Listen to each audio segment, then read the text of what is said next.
Our third speaker is Slava Gerovitch, who began his life and completed his education in the Soviet Union and has worked, as you probably know, quite extensively on the history of cybernetics, a subject in which the Soviet Union had a strong interest. He is now in the United States, living in the Boston area. It is one of these characteristic features of international congresses that people who live quite close to one another and have never previously met are joined on another continent.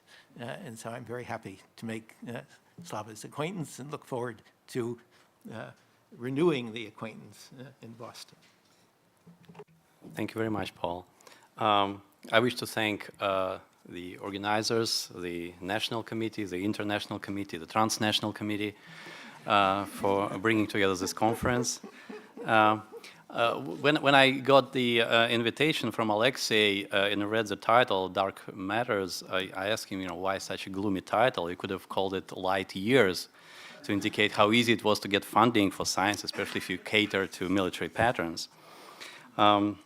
So what today I want to present is essentially, although you probably had a chance to take a look at the published paper, it's still very much a work in progress. It's my first take at a topic which is much larger than what's presented in the paper. It's a topic on social and cultural history of the mathematical community in the Soviet Union in the 1960s and 70s.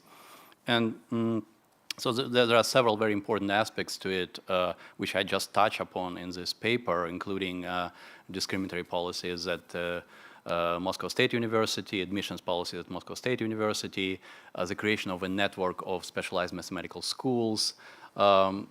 It's several separate topics which I just touch upon in this paper. This paper is maybe an attempt to give somewhat of an overview of what are interesting issues here in an attempt to develop an argument. And I would, welcome your comments and criticism because it's still very much in flux. One of the most important findings for me when I first approached this topic was to discover a whole kind of world of informal activities in mathematics that are not usually covered by traditional institutional histories. I discovered that there was much going on that is not reflected in archives and not reflected in any documented record. So I had to rely quite heavily on oral interviews, conducting over 60 interviews, and its oral history project still ongoing. Any mathematician who passes through Boston, I get a hold of him or her and interview them. So today, let's see. Okay. I'll talk about the post-war Soviet mathematics, specifically the years from mid-1950s through the end of the 1970s. And this is a period which is fondly remembered by mathematicians as a golden age of Soviet mathematics. We all know that golden ages usually have little to do with the actual achievements of the past and more to do with the frustrations and hopes of the present projected into the past. Yet without idealizing this period, it's worth taking a look to see what was so remarkable about it that it's made it possible to construct its image in collective memory as a golden age. And usual explanations appeal to the popular image of mathematics as a kind of ideologically neutral activity that would be free from interference by the Soviet state, and they were therefore kind of attractive to people who tried to avoid ideological trouble. But if we look at the actual conditions in which Soviet mathematics was practiced, we find a very paradoxical situation. Soviet mathematics at that time could be best described as a restricted space. There were travel restrictions and general restrictions on contacts with the world community of mathematicians, restrictions on travel, limited access to foreign literature, obsessive secrecy regulations, pressure to submit articles to domestic journals instead of international ones. Citing foreign authors could be viewed as diminishing the contribution of Soviet mathematicians. Publishing in foreign journals required special permission and was often looked upon with suspicion as a sign of political disloyalty. Personal meetings were rare, since most Soviet mathematicians couldn't travel abroad. Occasionally foreigners would come to the Soviet Union, and once observing a rare instance of a live exchange with foreign scholars at an international conference, a leading Soviet mathematician privately remarked, "Of course, we live in a prison." Another type of restriction is kind of conceptual restriction, imposing a rigid curriculum. Although advanced by Western standards, the mathematics curriculum, even at leading Soviet institutions, was very rigid and emphasized technical skill over conceptual depth. Under the Soviet educational models, all students were put through the same obligatory sequence of courses, often outdated. Because of political and ethnic purges conducted among the faculty and the rigidity and conservatism of the educational system as a whole, a dramatic decline occurred in the quality of math teaching. Universities rarely, if ever, offered courses in new and booming research fields. The efforts to introduce new courses faced resistance. When one professor attempted to revise a 20-year-old course on analytical geometry at Moscow University, he was told that, quote, "one couldn't take a gear out of clockwork and replace it with a gear of different size," unquote. Political restrictions were in place. Although,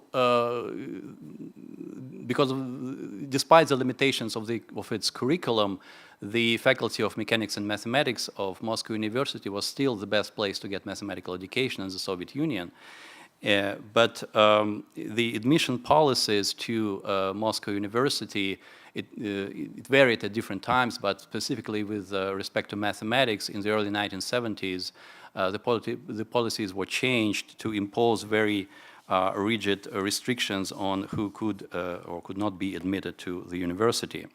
This followed the 1967 Arab-Israeli War and anti-Israel campaign in the Soviet media, which resulted in anti-Semitic policies by academic administrators, 1968 Soviet suppression of the Prague Spring, and subsequent protests by Soviet dissidents, and several widely advertised trials that followed these events, showing widespread dissent among the intelligentsia. And this engendered a severe crackdown on dissident activity in academic circles, including Moscow University, and a radical shift in admissions policies. So the access to the Department of Mechanics and Mathematics, admission to this department was severely limited for the, quote, undesirables, groups which included the Jews, students, suspected of political dissent, and sometimes, ironically, graduates of schools with advanced math instructions. Jewish applicants were usually separated from the rest, hoarded in one room, and subjected to a grueling procedure of systematic elimination. They were given so-called killer problems known as coffins, which far exceeded in difficulty the problems given to the other applicants. And according to many reports, the students were given these problems one after another until they failed one of them, at which point they were given a failing mark. So as a result, the undesirables were often consigned to second-tier educational institutions and effectively barred from graduate school. Administrative restrictions, because of the hierarchical structure of the Soviet Organization of Science and Education, power was concentrated in the hands of several directors of key institutions like the Institute of Mathematics of the Academy of Sciences or the Dean of the Faculty of Mechanics and Mathematics. And the leadership of these institutions, either following hints or signals from above or motivated by personal hatred or anti-Semitic Jews, vigorously promoted their own supporters while placing barriers in the path of undesirables. And this kind of hierarchical structure allowed them to do that. Discriminatory hiring policies effectively excluded the undesirables from mathematical research organizations. Several world-ranked mathematicians had to work at non-academic institutions, pursuing pure mathematics as a hobby. Besides the strain on their time and finances, this also made it difficult for them to publish their results.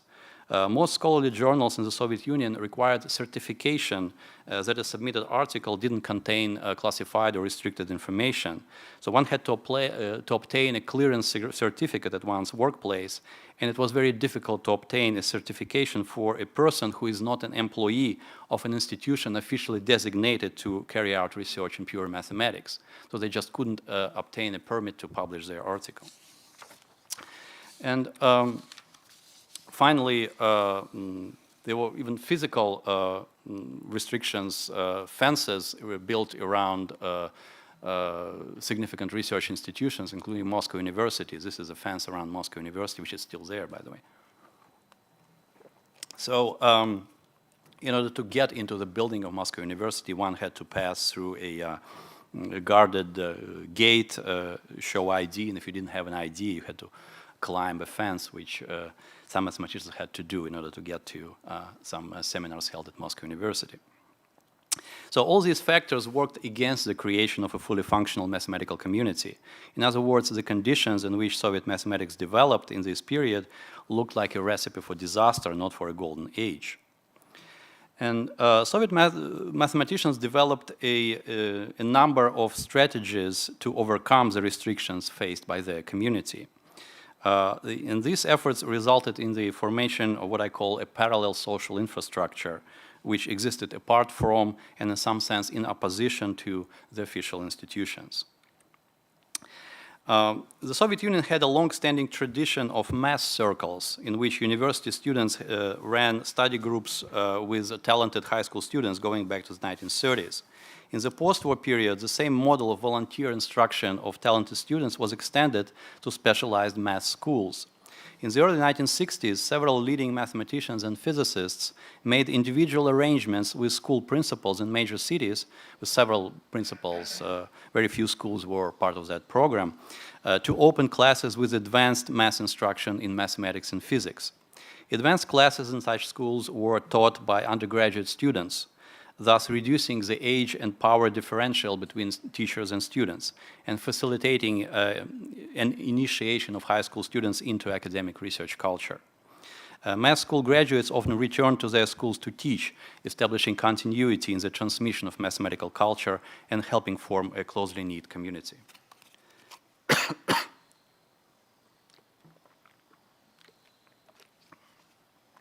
University professors and undergraduates who taught at math schools were usually unpaid volunteers, and this left them a lot of freedom in shaping the curriculum. One such instructor called this voluntary teaching movement shadow pedagogy, which, similarly to shadow economy, functioned outside the sphere of official control.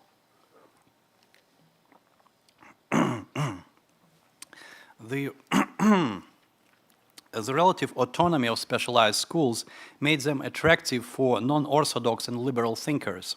In one school, a geneticist persecuted by Lysenko was teaching biology. In another, a dissident singer-songwriter taught literature. In yet another, a dissident editor of a samizdat political journal was teaching history. As a result, the graduates of these schools were so different from the rest that they easily recognized each other at the university in the university crowd. The independence of their thinking and the striving for intellectual freedom clearly set them apart from those in whom Soviet schooling inculcated conformity from an early age. That was, a reason why certain university administrators preferred not to admit students from specialized math schools. Since it was virtually impossible for the undesirables to obtain an academic position, a large pool of mathematical talent became available for employment elsewhere. Numerous applied mathematics institute and computer centers obtained highly qualified researchers. Some institutions even created large centers of theoretical mathematics. The Institute of Problems of Information Transmission in Moscow, for example, set up a laboratory for, quote, complex information systems, unquote, which in fact led fundamental mathematical research.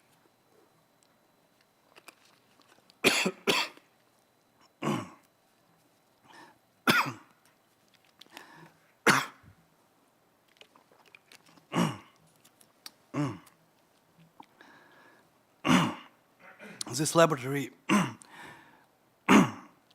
employed a number of outstanding mathematicians, three of whom later received the prestigious Fields Medal. For comparison, only one mathematician from the Academic Institute of Mathematics received the medal. Various laboratories for mathematical biology and mathematical linguistics also provided employment opportunities for mathematicians. This phenomenon curiously mirrored the earlier efforts of Soviet geneticists to find a niche for their research outside the network of biological institutions controlled by the followers of Lysenko. The geneticists found such safe havens in physical and chemical institutions. Now mathematicians were able to find refuge in biological or linguistic institutions. Overcoming the rigidity of university curriculum, Moscow University professors and lecturers offered dozens of specialized seminars. They existed outside the regular curriculum. Attending them didn't bring students any credit. In fact, university students usually made up only part of the audience. Many participants came from outside the university, figuratively or literally climbing the fence. Foreign visitors and Soviet mathematicians returning from foreign trips were immediately asked to present at the seminar on the latest research trends. The system of open research seminars at which mathematicians presented their work in progress became a key component of the parallel social infrastructure. The most famous and influential of such seminars was a seminar led by Israel Gelfand at Moscow University, continuously for 45 years, from 1945 until 1990. Run by Gelfand in a highly idiosyncratic manner, this seminar constituted an unusual semi-public, semi-private space. It was not limited by any institutional boundaries and attended by a wide range of practicing mathematicians, both from inside Moscow University and from outside, including independent scholars who were barred from professional employment by discriminatory policies. By ignoring the division between university and non-university mathematicians and practically forcing them to socialize, the Gelfand seminar created a social space lying outside the official institutional framework of Soviet mathematics. The unusual format of the seminar effectively undermined the administrative hierarchy entrenched in the Soviet Academy. Gelfand could easily call any attendee to the front of the room and ask to restate some of the things that were said.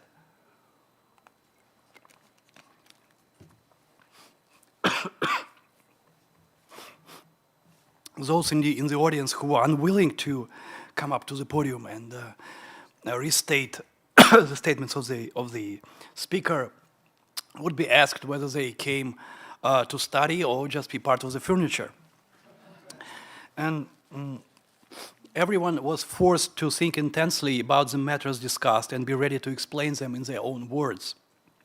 Gelfand especially liked it when a junior member of the audience explained the idea more cogently and lucidly than the speaker, and he never missed a chance to point this out.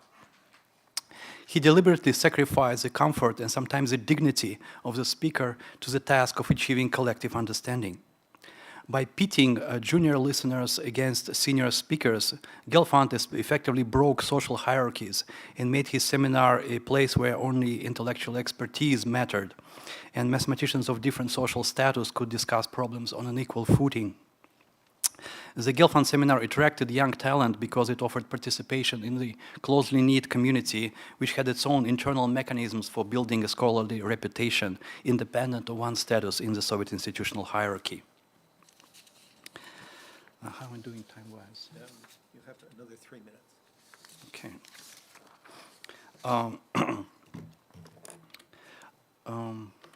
Although the seminar was public, Gelfand's idiosyncratic style made it essentially a semi-private matter, an informal gathering that broke social hierarchies and rigid rules of academic discourse, at the same time opening up space of intellectual autonomy.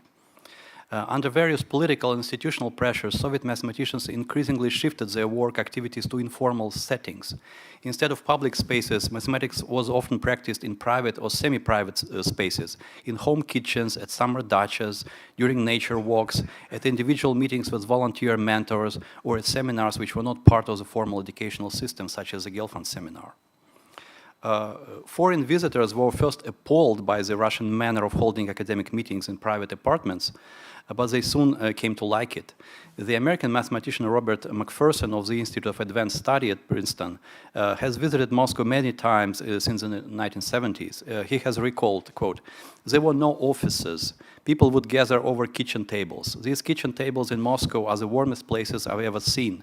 Maybe all afternoon you spend doing mathematics over the kitchen table, then it comes time for dinner, and then there is this amazing Russian feast. A good feeling is around, and people are drinking vodka.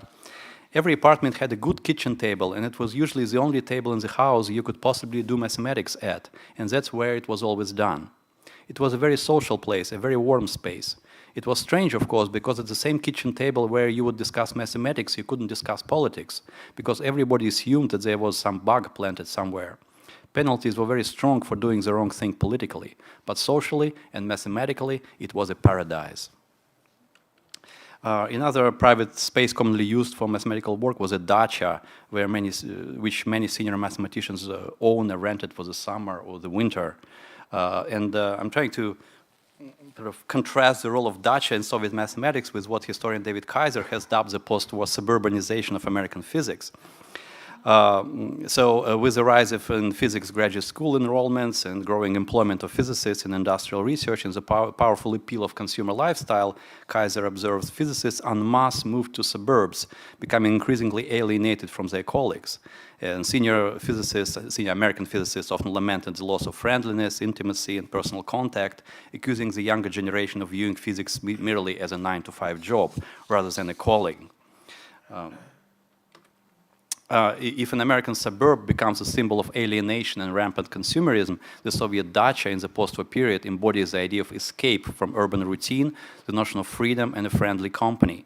Instead of being a refuge from work, for many Soviet mathematicians, the dacha became their primary working space, a place where they did their research, met with students, and exchanged ideas with colleagues.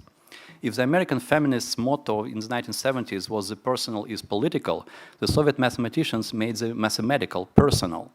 Many of them were not paid to do mathematical research. They often had to work other jobs.